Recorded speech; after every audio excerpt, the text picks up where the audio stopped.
Okay, सो आज हम लोग डिस्कस करेंगे field and potential inside a conductor.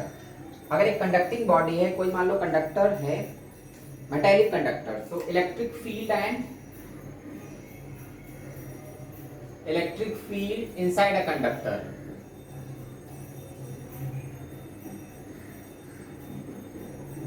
So conductor और इंसुलेटर में डिफरेंस क्या है? कंडक्टर के अंदर फ्री इलेक्ट्रॉन्स होते हैं और इंसुलेटर में इलेक्ट्रॉन्स कैसे होते हैं? Bounded electrons.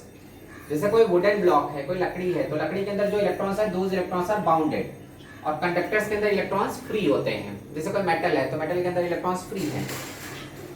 So what happen, अगर हम मान लो हमारे पास एक कंडक्टिंग स्फीयर, मान लो यहाँ पे एक कंडक्टर है एक सिलेंड्रिकल शेप में, it is aluminium, clear.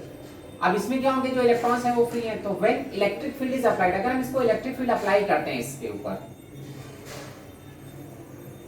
clear, this electric field is what in right direction, so when electric field is applied around this conductor, so what happens, इसके अंदर दोनों both the charges are present inside this conductor, positive and negative, so negative charges are forced against the field, सारे negative इधर आ जाएंगे, because negative charges पे जो electrostatic field force लगता है वो अपोजिट डायरेक्शन में लगता है, और पॉजिटिव सेम डायरेक्शन में आएंगे, positive charges are displaced towards right and negative charges are forced towards left because of this electrostatic field. इस एल्युमिनियम के अराउंड मैंने एक इलेक्ट्रिक फील्ड अप्लाई किया, so the charges which are inside this aluminum inside this conductor, so positive charges are forced in the direction of field. Electric field positive को अपनी तरफ खींचता है, नेगेटिव को अपने अगेंस्ट फोर्स करता है। तो होगा क्या, पॉजिटिव चार्जेस का पूरा यहाँ पे आ गए और नेगेटिव चार्ज ये साइड में, तो ये अपना एक खुद का फील्ड क्रिएट कर लेते हैं, because electric lines are what generated by positive charge and accepted by negative charge, so एक और इलेक्ट्रिक फील्ड क्रिएट हो गया inside that conductor E dash, और ये जो इलेक्ट्रिक फील्ड डेवलप होता है वो एक्सटर्नल फील्ड के अगेंस्ट है। यहाँ पे जो देखो एक्सटर्नल फील्ड की लाइंस जा रही है ना, उसके अगेंस्ट E डैश डेवलप हुआ। अब ये E डैश मतलब ये हम इसको हम बोलते हैं redistribution of charges, because of external field charges are redistributed, charges electrons ने अपना पोजीशन चेंज किया, because these electrons are free. हमने इलेक्ट्रिक फील्ड उसमें कंडक्टर के चारों तरफ इलेक्ट्रिक फील्ड अप्लाई किया, तो वो दोनों को फोर्स करता है, पॉजिटिव को भी नेगेटिव को। Positive charges are forced in the direction of field, negative are forced against the field. होगा क्या, इनका अपना एक खुद का फील्ड क्रिएट हो जाता है उस मेटल में, नेगेटिव सारे इस टाइप में आ गए और पॉजिटिव ये साइड में। तो जो हमारा एक्सटर्नल फील्ड था वो राइट डायरेक्शन में था, this is what external field, और जो इनके अंदर एक फील्ड डेवलप हुआ because of redistribution of charges, these charges are redistributed, वो चार्जेस ने अपना पोजीशन चेंज कर लिया, so the field developed because of redistribution of charge is what E dash, और ये E dash हमारे एक्सटर्नल फील्ड को कैंसिल करता है, बिकॉज एक्सटर्नल फील्ड किस डायरेक्शन में, राइट डायरेक्शन में, और जो रीडिस्ट्रीब्यूशन ऑफ इलेक्ट्रॉन्स की वजह से फील्ड डेवलप हुआ that is in left direction, so this E and E dash both are cancel. तो मेटल के अंदर या कंडक्टर के अंदर नेट फील्ड जीरो होता है, ये रीडिस्ट्रीब्यूशन तब तक होता रहेगा जब तक ये दोनों कैंसिल नहीं कर देते, मतलब ये E dash जब तक E को कैंसिल नहीं करेगा, चार्जेस आर रीडिस्ट्रीब्यूटेड, तो because of redistribution of charge metal की केवल बाहर इलेक्ट्रिक लाइंस एग्जिस्ट करती हैं, अंदर एग्जिस्ट नहीं करती, अंदर इलेक्ट्रिक फील्ड हमेशा जीरो होता है। तो electric field inside a conductor is always zero. क्या हो रहा है, कंडक्टर के अंदर इलेक्ट्रॉन्स फ्री हैं, जैसे हमने इलेक्ट्रिक फील्ड अप्लाई किया वो इलेक्ट्रॉन्स अपने पोजीशन को चेंज कर लेते हैं, because those electrons are free, वो पोजीशन को चेंज करके हमारे ही फील्ड को कैंसिल कर देते हैं। तो हम उनको फोर्स कर रहे हैं ना, when you are applying external field across a conductor, so the free electrons which are inside the conductor, those free electrons are redistributed, वो अपने इलेक्ट्रॉन्स, वो जो फ्री इलेक्ट्रॉन्स अपने पोजीशन को चेंज कर लेते हैं, और क्यों चेंज करते हैं, because positive are forced in the direction of field, negative are forced against the field, तो वो फ्री इलेक्ट्रॉन्स हमारे ही फील्ड को, जिस फील्ड जो फील्ड हम एक्सर्ट कर रहे हैं उस कंडक्टर पे, because of redistribution of electrons, वो हमारे फील्ड को कैंसिल कर देते हैं।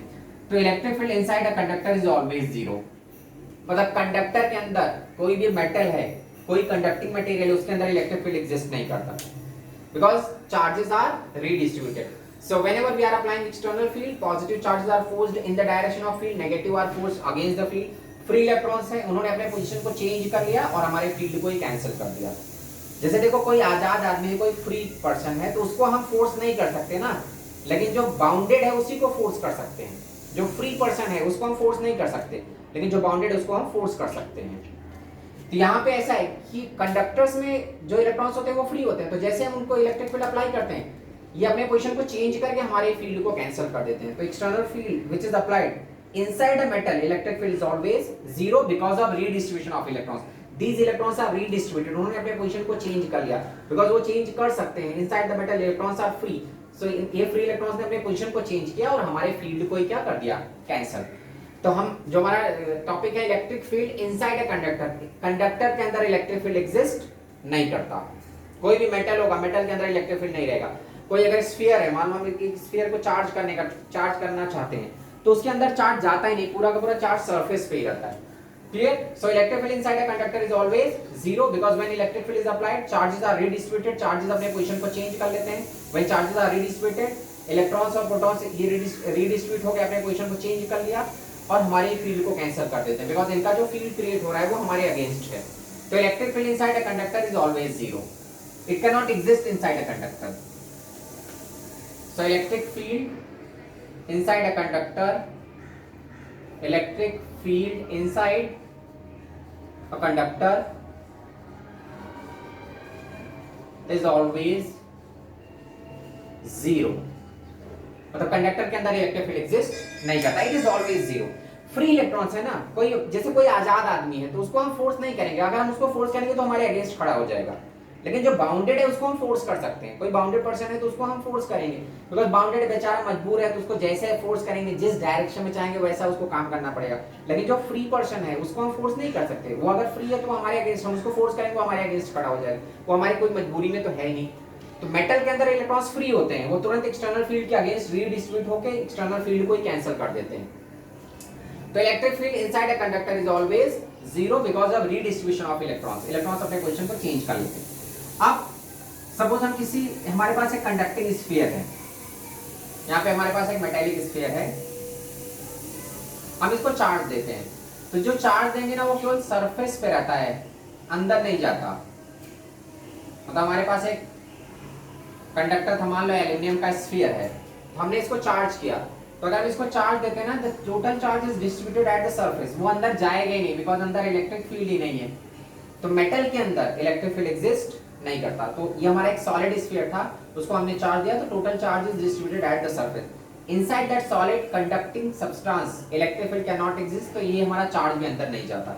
तो जो टोटल चार्ज डेवलप हो रहा है वो कहां पे हो रहा है, सरफेस पे, अंदर नहीं जाएगा बिकॉज अंदर फील्ड क्या है, जीरो. तो electric field inside a conductor is zero. हमको फाइंड करना है इलेक्ट्रिक फील्ड.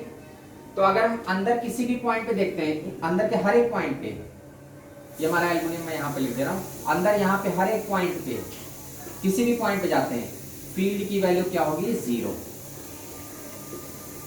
क्लियर?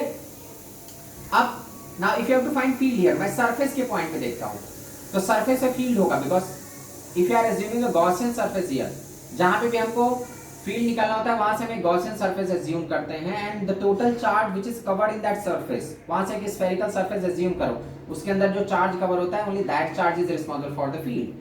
तो अगर हम सरफेस का एक पॉइंट लेंगे तो यहां से अगर गॉसियन सरफेस पास कराते हैं तो total charge is covered because ये गॉसियन सरफेस पूरे चार्ज को कवर कर लेता है. तो electric field at any point eight the surface क्या हो जाएगा, k total charge is covered q divide by r square. अंदर नहीं एग्जिस्ट करता, सरफेस पे एग्जिस्ट करता है. तो electric field inside a conductor is zero. Surface पे इलेक्ट्रिक फील्ड कितना है, kq बाय r स्क्वायर. अगर हम इन्हीं आउटर पॉइंट पे लेते हैं, मान लो r डिस्टेंस पे, सेंटर से r डिस्टेंस बाहर ले रहे हैं, तो यहाँ पे भी अगर एक गॉसियन सरफेस अज्यूम करेंगे तो वो भी पूरे चार्ज को कवर कर लेगा. यहाँ पे अगर एक गॉसियन सरफेस बनाते हो तो it is going to cover the charge. It means for this point also total charge is responsible for the field. लेकिन सेपरेशन बड़ा हो गया तो इलेक्ट्रिक फील्ड का फॉर्मूला क्या हो जाएगा, k total charge is covered q divide by the separation. Separation is what, small r square. तो मेटल के अंदर इलेक्ट्रिक फील्ड नहीं एग्जिस्ट करेगा, सरफेस पे इलेक्ट्रिक फील्ड क्या होगा, kq by r square. And for any outer point, because for any outer point also total, if you are assuming a Gaussian surface, total charge is covered, तो electric field is kq by r square. तो जैसे से हम surface पे field maximum होगा, surface से दूर जाएंगे r इंक्रीज करेगा. सरफेस से दूर जाने पे चार्ज नहीं इंक्रीज हो रहा है, तो सेपरेशन इंक्रीज हो रहा है. So when separation increases electric field decreases. तो देखो सरफेस से रेडियस, अगर इसका रेडियस r है, अगर हम ग्राफ प्लॉट करते हैं तो ग्राफ प्लॉट करेंगे तो ग्राफ किस टाइप से होगा, this is what, small r, this is electric field. तो 0 टू r तक, सरफेस से लेके r तक कोई फील्ड नहीं है, मतलब from here to here, from 0 to r no electric field. R पे सडनली इलेक्ट्रिक फील्ड मैक्सिमम होगा, that is k q by r. तो ये मैक्सिमम फील्ड मैं यहाँ पे शो कर रहा हूँ at separation, and after that it decreases. Clear? So if a graph is plotted between electric field and separation from the center, तो 0 to r तक तो कोई फील्ड ही नहीं है, 0 से r तक कोई फील्ड नहीं। तो यहाँ पे देखो 0 से r तक कोई फील्ड नहीं है। r रेडियस में मतलब r पॉइंट मतलब एग्जैक्टली हम सरफेस पे हैं, तो सरफेस पे फील्ड कितना होता है, k q by r square, and after that it decreases. अब जैसे हम सरफेस से दूर जाएंगे दैट इलेक्ट्रिक फील्ड की value decreases. So electric field can not exist inside a conductor, conductor के अंदर इलेक्ट्रिक फील्ड एग्जिस्ट नहीं करता। सरफेस पे इलेक्ट्रिक फील्ड एग्जैक्टली पूरा charge total charge is responsible for field at this point kq by r square, and for any outer point it is kq, charge तो same है but separation changes, so it is kq by small r square। तो exactly at the surface field maximum है, after that because of increase in separation field decreases। ये हमारा electric field का graph हो गया। it is a solid conductor। अब हम potential का ग्राफ प्लॉट करेंगे। पोटेंशियल और इलेक्ट्रिक फील्ड में रिलेशन है, अगर हमारे पास इलेक्ट्रिक फील्ड है तो हम पोटेंशियल निकाल सकते हैं, और पोटेंशियल है तो इलेक्ट्रिक फील्ड निकाल सकते हैं। तो ये तो इलेक्ट्रिक फील्ड का ग्राफ था। अगर मैं पोटेंशियल का ग्राफ प्लॉट करता हूं, so relate electric field and potential. Relation क्या है फील्ड और पोटेंशियल में?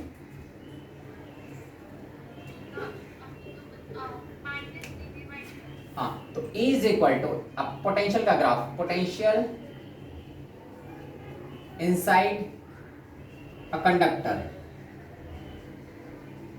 अब अगर मैं कंडक्टर के अंदर पोटेंशियल को ऑब्जर्व करता हूं, electric potential inside a conductor, solid conductor, अभी मैं सॉलिड कंडक्टर ले रहा हूं, ठीक है, बाद में मैं हॉलो के लिए ग्राफ प्लॉट करूंगा। तो सॉलिड कंडक्टर है, सो इलेक्ट्रिक फील्ड और ये हमारा फिर से वैसा ही, जो हमने चार्ज दिया वो केवल सरफेस में, अंदर तो चार्ज जाएगा नहीं because it is a conductor, it is a solid conductor, पूरा सॉलिड कंडक्टर है, ठीक है। ये रेडियस है r। अब रिलेशन क्या होता है इलेक्ट्रिक फील्ड और पोटेंशियल में? E is equal to minus dv by dr। The negative of potential gradient is what? Electric field. अंदर इस कंडक्टर के अंदर हमको मालूम है फील्ड है ही नहीं, कंडक्टर के अंदर फील्ड क्या है? जीरो। तो ये टर्म जीरो कब आएगा? ये टर्म जीरो कब होगा? जब v कांस्टेंट हो। अगर पोटेंशियल कांस्टेंट होता है और पोटेंशियल को हम डिफरेंशिएट करेंगे तो किसी भी कांस्टेंट का डिफरेंशिएशन जीरो होता है। तो E जीरो होने का मतलब v कांस्टेंट है, क्लियर? अगर हमें constant, that is the relation between field and potential. Electric field is what? Negative of potential gradient. हमको मालूम है कि कंडक्टर के अंदर फील्ड नहीं है, electric field can not exist inside a conductor. तो कंडक्टर के अंदर फील्ड नहीं है, इसका मतलब जो पोटेंशियल है यहाँ पे वो कांस्टेंट पोटेंशियल होना चाहिए, बिकॉज कांस्टेंट को ही डिफरेंशिएट करेंगे, एक कांस्टेंट टर्म को डिफरेंशिएट करेंगे तभी हमको क्या मिलेगा? जीरो। इसका मतलब अंदर हर एक पॉइंट पे पोटेंशियल कांस्टेंट है, क्लियर? तो at each and every point inside this conductor potential is uniform, ये हम constant potential है, constant potential, और उसकी वैल्यू होगी v इज इक्वल टू, ये तुम्हारा रिलेशन हो गया constant potential। v की वैल्यू होती है, यहाँ पे अंदर ही मैं लिख दे रहा हूँ, अंदर हर एक पॉइंट पे जो पोटेंशियल होता है v होता है उतना ही होता है जितना सरफेस पे होता है, k q by r, that is what the expression of potential. तो अंदर मेटल के अंदर हर एक पॉइंट पे फील्ड तो जीरो है बट पोटेंशियल जीरो नहीं। ऐसा नहीं फील्ड जीरो तो पोटेंशियल जीरो, जरूरी नहीं होता है ऐसा। बहुत सारे ऐसे पॉइंट्स होते हैं जहां पे फील्ड जीरो होता है, पोटेंशियल जीरो नहीं होता। बहुत सारे ऐसे भी पॉइंट्स होते हैं जहां पे पोटेंशियल जीरो होता है, फील्ड जीरो नहीं होता। तो यहाँ पे फिलहाल inside this conductor field, electric field zero है, इलेक्ट्रिक फील्ड जीरो और पोटेंशियल कांस्टेंट है। इसको हम इक्विपोटेंशियल रीजन बोलते हैं, पूरा ये जो रेंज है वहां पे इक्वल पोटेंशियल है। तो कांस्टेंट पोटेंशियल, बिकॉज कांस्टेंट का डिफरेंशिएशन जीरो होता है, तो फील्ड जीरो, इसका मतलब v कांस्टेंट है। तो यहाँ इस कंडक्टर के अंदर हर एक पॉइंट पे पोटेंशियल कांस्टेंट है। सरफेस पे देखो एट दिस पॉइंट, यहाँ पे पोटेंशियल क्या हो जाएगा? वही same k q by r। And for any outer point, अगर हम आउटर पॉइंट लेते हैं यहाँ पे, मतलब सरफेस से दूर जाते हैं, तो सरफेस से दूर जाएंगे तो पोटेंशियल डिक्रीज करेगा, v इज इक्वल टू क्या हो जाएगा? k q divide by small r। तो सरफेस के अंदर हर एक पॉइंट पे वही कांस्टेंट पोटेंशियल है, at the surface that is k q by r, and for any outer point when separation increases charge तो सेम है, when separation increases potential decreases. अब मैं पोटेंशियल का भी ग्राफ प्लॉट कर रहा हूं विद r के साथ पोटेंशियल का।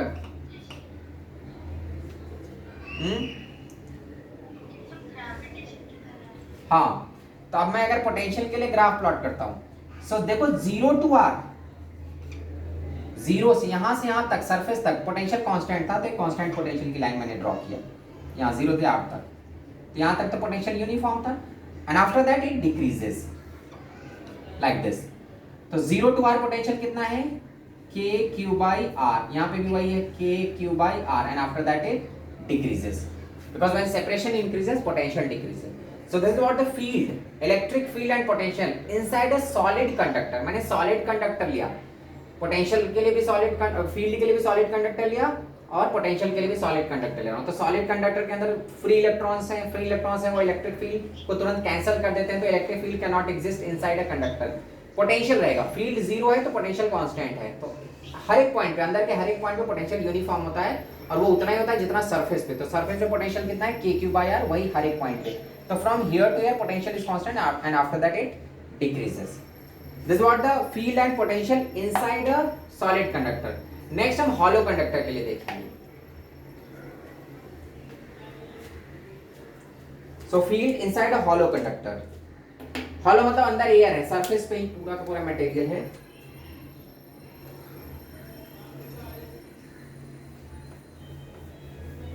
तो अगर मैं hollow conductor लेता हूं, electric field inside a hollow conductor,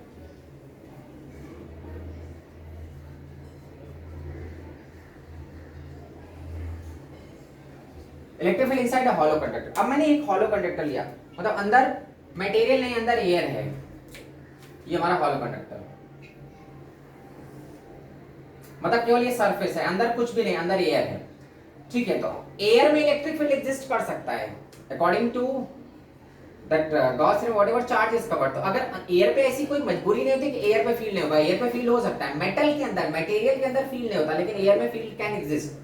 पर यहाँ पे देखो प्रॉब्लम क्या होगा कि अगर हम इसको चार्ज देते हैं Q, तो ये चार्ज अंदर जाता ही नहीं, ये पूरा का पूरा चार्ज सरफेस पे ही डिस्ट्रीब्यूट हो गया।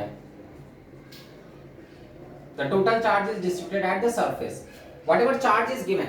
अंदर मटेरियल तो नहीं था, मतलब यहाँ पे तो ऐसे कोई फ्री इलेक्ट्रॉन्स नहीं है, ठीक है। तो ऐसा नहीं कि चार्ज अंदर चले जाएगा, हमने जो चार्ज दिया वो सरफेस पे ही रह जाता है। अरे तुम बोर्ड पे देखो, तुम अपना फाइल देख रहे हो, ऐसा लग रहा है फाइल क्लियर कर रहे हो कुछ गवर्नमेंट का। मैं यहाँ पे एक्सप्लेन कर रहा हूँ तो अपना फाइल देख रहा हूँ, हाँ ये मिनिस्ट्रीज को देना, ये सब फाइल क्लियर कर। यहाँ पे जो टोटल चार्ज मैंने दिया, अंदर हमारा क्या एयर है, अंदर में ऐसी कोई मतलब यहाँ पे कोई फ्री इलेक्ट्रॉन्स नहीं है जो इलेक्ट्रिक फील्ड को कैंसिल कर पाएंगे, लेकिन फिर भी ये चार्ज अंदर नहीं जाता। बिकॉज अगर हम इसको देखते हैं, ये जो हमारा थिकनेस, अगर सपोज जरा सा इसको थिक एज्यूम करो, ये जो हमारा लेयर है इसको मैं थोड़ा मोटा बना दे रहा हूँ, ये हमारा पूरा वो कंडक्टिंग मटेरियल है, ठीक है,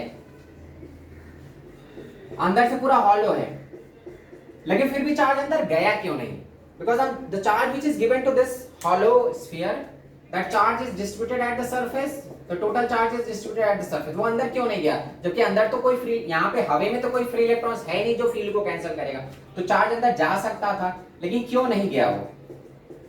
क्यों चार्ज?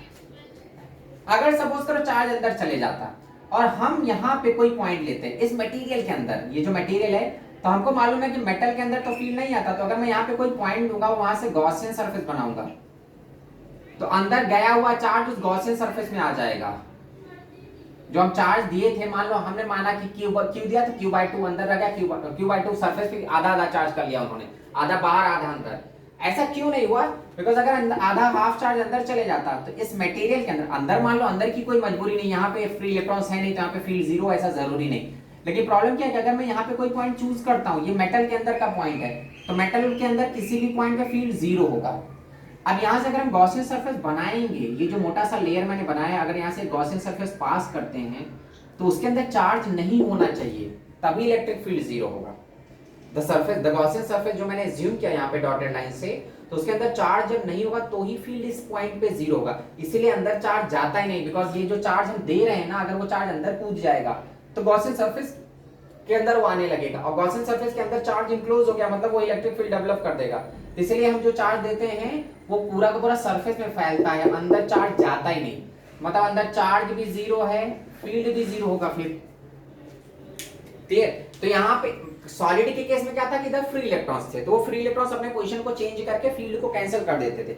बट हॉलो के अंदर ऐसी कोई मजबूरी नहीं, हॉलो के अंदर फ्री इलेक्ट्रॉन्स नहीं है, लेकिन फिर भी चार्ज अंदर नहीं जाता। बिकॉज अगर चार्ज अंदर गया तो इस गॉसियन सरफेस में चार्ज आ जाएगा, उस गॉसियन सरफेस के रेंज के अंदर, और अगर गॉसियन सरफेस के रेंज के अंदर आता है तो मेटल के अंदर ही फील्ड डेवलप होने लगेगा, जबकि मेटल के अंदर फील्ड कैन नॉट एग्जिस्ट।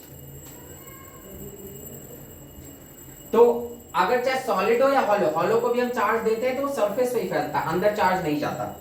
अब यहाँ पे भी अगर देखते हैं तो इलेक्ट्रिक फील्ड जीरो है, चार्ज भी जीरो है। तो अगर इसका ग्राफ प्लॉट करोगे, अब मैं ग्राफ प्लॉट कर रहा हूँ बिटवीन फील्ड एंड, ठीक है, तो अंदर तो पूरा फील्ड जीरो, यहाँ पे अंदर फील्ड क्या है जीरो, चार्ज गया ही नहीं अंदर। सरफेस पे फील्ड आएगा, सरफेस पे फील्ड वही फिर से सेम फॉर्मूला के, यहाँ पे सरफेस पे कितना होगा k q by r square, where r is the radius. तो एट द सरफेस, सरफेस पे पूरा चार्ज कवर हो जाएगा, so electric field is k q by r. For any outer point, अगर यहां से आउटर पॉइंट लेते हो आर डिस्टेंस पे, for any outer point again that if a Gaussian surface is passing through this, तो again total charge is covered, तो यहां पे इलेक्ट्रिक फील्ड होगा k q by small r square. मतलब चाहे सॉलिड हो या हॉलो, सॉलिड के अंदर चार्ज जाता ही नहीं बिकॉज फ्री इलेक्ट्रॉन्स है तो वो झगड़ा करके कैंसिल कर देते हैं। हॉलो के अंदर ऐसे कोई फ्री इलेक्ट्रॉन्स तो नहीं थे, लेकिन फिर भी चार्ज अंदर नहीं गया, बिकॉज अगर चार्ज अंदर जाएगा तो यहाँ से जो गॉसियन सरफेस पास करें उसके अंदर एक चार्ज कवर हो जाएगा, और चार्ज अगर इंक्लोज हो गया तो ये इस मेटल के अंदर फील्ड आने लगेगा, जबकि मेटल के अंदर फील्ड कैन नॉट एग्जिस्ट, इसलिए हमारे यहाँ पे चार्ज अंदर गया ही नहीं। तो at the surface field is what k q by r square, at any outer point field is k q by small r square. तो फिर से ग्राफ प्लॉट करो तो ये वैसा ही ग्राफ आता है जैसा सॉलिड का आता है, ये हमारा स्मॉल आर है, this is what electric field. तो from zero to r, zero से आर तक कोई फील्ड नहीं है, जीरो टू आर कोई फील्ड नहीं है, and after that field decreases. तो देख लो जीरो टू आर कोई फील्ड ही नहीं है, यहाँ पे सडनली फील्ड मैक्सिमम होगा, that is k q by r square, यहाँ पे मैं लिख दे रहा हूँ, मेंशन कर दे रहा हूँ k q by r square, and after that it decreases, बाद में वो डिक्रीज करने लगेगा। सिमिलर जैसे सॉलिड कंडक्टर का ग्राफ था वैसे ही हॉलो कंडक्टर का भी ग्राफ है, क्लियर। तो सॉलिड में अंदर फ्री इलेक्ट्रॉन्स होते हैं, वो झगड़ा करके इलेक्ट्रिक फील्ड को ही खत्म कर देते हैं। हॉलो में ऐसा कुछ नहीं, हॉलो में अंदर एयर है, तो एयर में कोई फ्री इलेक्ट्रॉन नहीं है जो इलेक्ट्रिक फील्ड को कैंसिल कर देंगे। तो हॉलो के केस में फ्री इलेक्ट्रॉन ने इलेक्ट्रिक फील्ड को कैंसिल नहीं किया, यहाँ पे चार्ज गया ही नहीं, इसलिए यहाँ पे इलेक्ट्रिक फील्ड नहीं आ रहा है। चार्ज क्यों नहीं गया, बिकॉज अगर चार्ज अंदर जाएगा तो यहाँ से तुम अगर एक गॉसियन सरफेस बनाओगे तो उस गॉसियन सरफेस के अंदर चार्ज एग्जिस्ट करेगा, चार्ज इनक्लोज होगा, and if charge is enclose inside that Gaussian surface, तो इस पॉइंट पे फील्ड आने लगेगा, तो field can not exist inside a metal.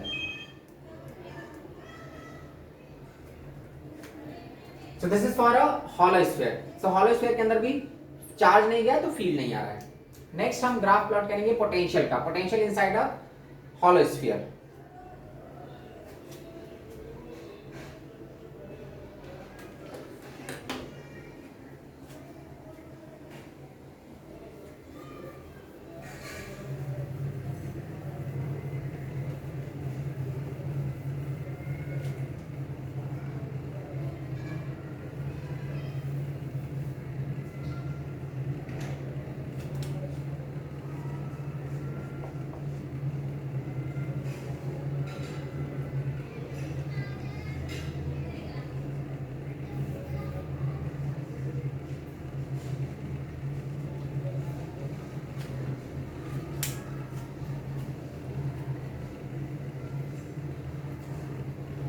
Clear. So next topic is potential inside. पहले मैंने फील्ड फाइंड किया, अभी मैं पोटेंशियल का ग्राफ प्लॉट करूंगा। तो potential inside a hollow conductor, कोई हॉलो कंडक्टर है तो उसके अंदर पोटेंशियल।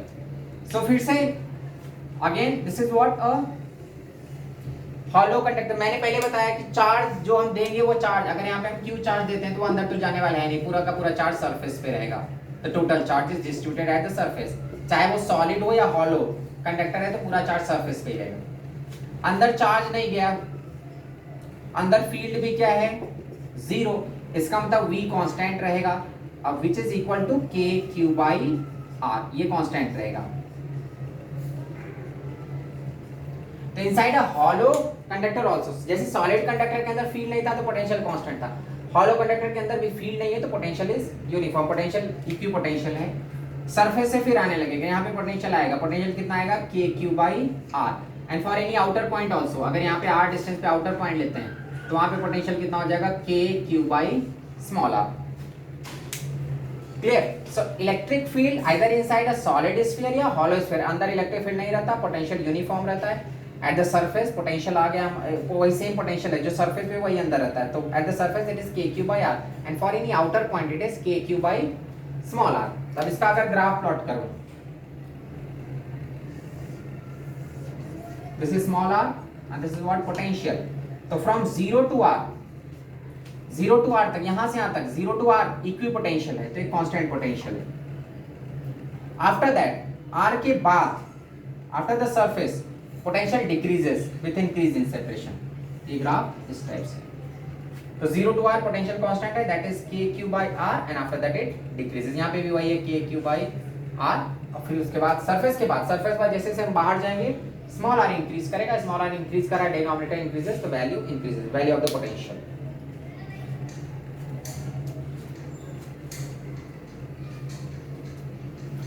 So ये हमारा फील्ड है, तो electric field can not, if it is a conductor, तो कंडक्टर के अंदर ना ही तो फील्ड एग्जिस्ट, ना या ही सॉलिड कंडक्टर या हॉलो।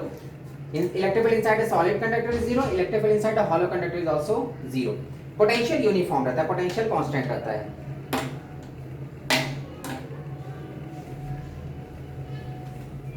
क्लियर यहां तक?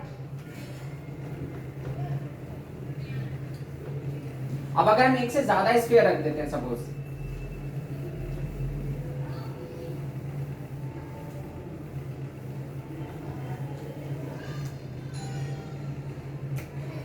सपोज मैंने यहाँ पे 2 सॉलिड स्फीयर ले लिया, इस पे चार्ज क्यू है, इस पे 4q है, and you have to find the field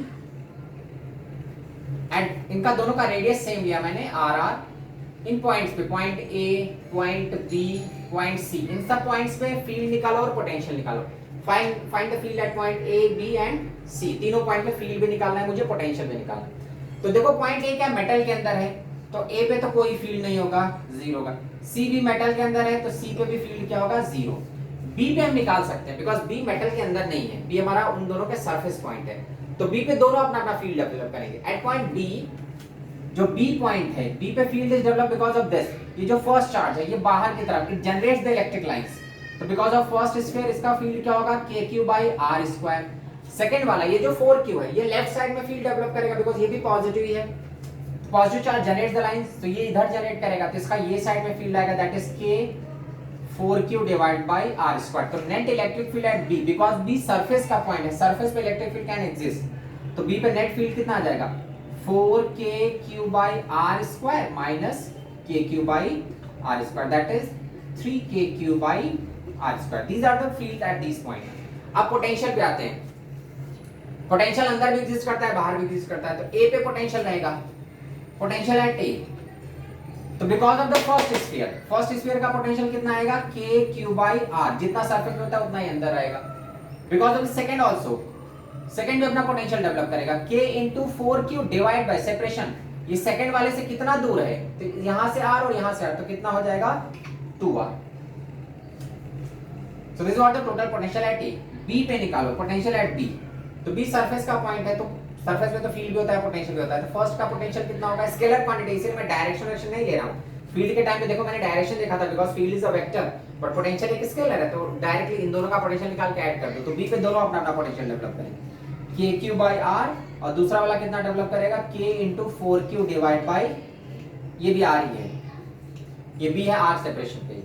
potential at C, इस पॉइंट पे, तो इस पे भी फर्स्ट वाला पोटेंशियल डेवलप करेगा, सेकंड वाला भी डेवलप करेगा, ड्यू टू फर्स्ट, इसके फर्स्ट के सेंटर से कितना दूर है, 2r, तो due to first it is kq by 2r plus due to second का सेंटर पॉइंट ही है, तो k into 4q divide by r। So इन सारे पॉइंट्स में पोटेंशियल आ रहा है, बट फील्ड केवल B पे था बिकॉज़ A और C पे फील्ड नहीं आएगा। A और C कैसे पॉइंट्स हैं, points which are inside the conductor, तो inside the conductor, inside the metal, material के अंदर electric field can not exist. Clear?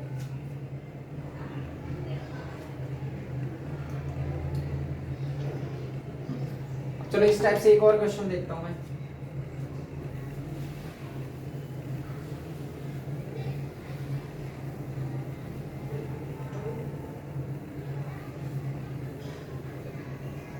ये तो मैंने सॉलिड कर लिया, अभी मैं हॉलो कर लेता हूं। Second question,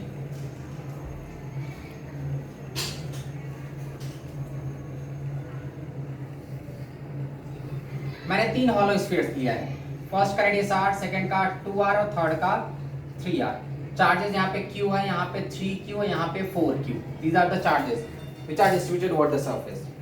Now you have to find the field at point O, field at point A B and C, इन सब पे फील्ड निकालना है। तो देखो ओ पॉइंट पे सबके अंदर आ जा रहा है, तो ओ पे तो कोई फील्ड ही नहीं होगा। ए पे अगर एक गॉसियन सरफेस ए से ज्यूम करते हैं, ए से पास कर रहा है, तो उसमें ये वाला चार्ज केवल कवर होगा। तो electric field at A is what, due to this charge, that is k q by r square. At B, B में जो जाएगा वो दोनों चार्ज को कवर करेगा, ये चार्ज भी कवर होगा, ये भी कवर होगा, तो दोनों फील्ड अपना अपना डेवलप करेंगे because of this also, because of this, और ये दोनों ही पॉजिटिव है तो जनरेट करेंगे आउटवर्ड डायरेक्शन में, तो फील्ड ऐड हो जाएगा। That point B, if a Gaussian surface is passing through B, both the charges are covered due to first k q by separation 2r, तो 4r square, plus due to this charge k into 3q divide by separation is 2r, तो again 4r square. Electric field at point C, C पे देखो, सी से जो Gaussian surface जाएगा वो तीनों को कवर कर लेगा, फर्स्ट सेकंड थर्ड, तो तीनों ही आउटवर्ड डायरेक्शन में फील्ड डेवलप करेंगे। तो due to first kq by separation is 3r, तो 9r square, due to second k into 3q by 9r square, and due to third k into 4q divide by 9r square. This is what the field at point O A B and C। अब जरा potential पे आओ, potential at O, O पे potential निकालते हैं, तो O सबका inner point है, सब अपना अपना पोटेंशियल डेवलप करेंगे। तो सरफेस पे जितना होता है k q by r first का, दूसरे का k into 3q divide bye 2r उसका रेडियस, थर्ड का k into 4q divide by 3r, this is what the potential at O। A पे, A फर्स्ट का सरफेस है, बाकी दो का इनर है, तो फर्स्ट का क्या होगा k q by r, बाकी दो का इनर है तो इनर पॉइंट पे उतना ही होता है जितना उनके सरफेस पे, तो k 3q divide bye 2r plus k 4q divide by 3r। B पे निकालो पोटेंशियल एट B, तो B फर्स्ट के लिए आउटर पॉइंट है, तो k q divide bye 2r, plus second के लिए सरफेस है, तो k into 3q divide bye 2r, third के लिए इनर पॉइंट है, k into 4q divide by 3r।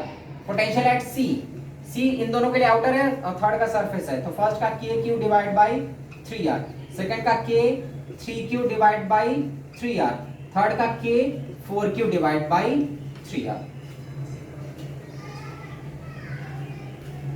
Clear? So when you have to find the potential, हर एक point पे, पॉइंट ए पे तीनों का पोटेंशियल, तीनों का इनर पॉइंट है, पॉइंट ए फर्स्ट का सरफेस है, रिमेनिंग टू का इनर पॉइंट है, बी फर्स्ट का आउटर, सेकंड का सरफेस, थर्ड का इनर, सी फर्स्ट का आउटर, सेकंड का आउटर और थर्ड का सरफेस का पॉइंट है।